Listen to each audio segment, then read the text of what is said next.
Hello all, welcome back to our channel of JNTH update. So 2122 results గురించి చాలా wait చేస్తున్నట్టున్నారు. Because of మనకి B Pharmacy వాళ్ళ results అయితే declare అయిపోయినాయి 4142. సో అందుకే అనే బీటెక్ రిజల్ట్స్ అయితే రాలేదు. అండ్ యాక్చువల్లీ నిన్న 15th August అండ్ నిన్న రాదు. And there is no chance of declaring of today also. So mostly chances అయితే లేవు. సో 99% అయితే ఛాన్సెస్ తక్కువ. బట్ 1% వాళ్ళు ఏమైనా షెడ్యూల్ చేస్తే రిజల్ట్స్ అనేది అనౌన్స్ అయితే చేస్తారు కావచ్చు maybe. But there is chance అయితే తక్కువ ఉంటుంది ఈరోజు రిలీజ్ కావడానికి.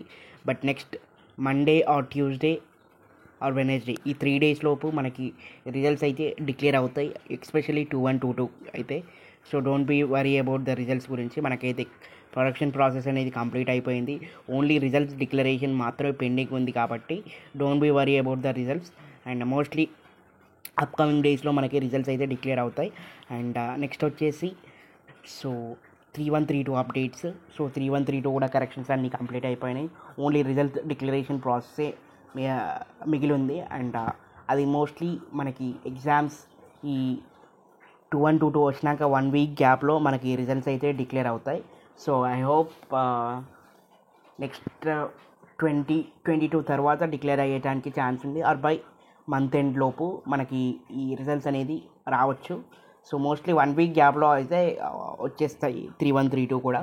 So don't be worry about that. And first year results గురించి కూడా అడుగుతున్నారు కదా. So first year results like I update soon after knowing the updates. So the thing is that ఒకవేళ వాళ్ళు రిజల్ట్స్ షెడ్యూల్ చేస్తే మాత్రం ఈరోజు డిక్లేర్ చేస్తే చేయొచ్చు. బికాజ్ మనకి ఈరోజు హాలిడే కదా. సో జేఎన్టీహెచ్ వాళ్ళకి కూడా హాలిడే ఉంటుంది. And chances are less. But we can't say exactly ఈరోజు వస్తాయి రావా అని. బట్ ఈరోజు రాకుండా మాత్రం next week Monday or Tuesday they will declare the results of 2122. So this is the update guys regarding JNTH 2122. So in case మీరు ఇలాగనే చెప్తున్నారు బట్ రిజల్ట్స్ రాలేదు అంటే మాత్రం మనకు ఓన్లీ బీటెక్ వాళ్ళ రిజల్ట్సే కాదు, బీఫార్మసీ, ఎంబీఏ, ఎంసీఏ వాళ్ళ రిజల్ట్స్ కూడా, అండ్ ఆ రిజల్ట్స్ కూడా చాలా పెండింగ్లో ఉన్నాయి. సో చూద్దాం. నెక్స్ట్ మాత్రం బీటెక్ రిజల్ట్సే డిక్లేర్ అవుతాయి. Don't be worry about that. And if you have any doubts, please let me know in the comment section, and please subscribe to our channel for more updates of JNTH. Thank you.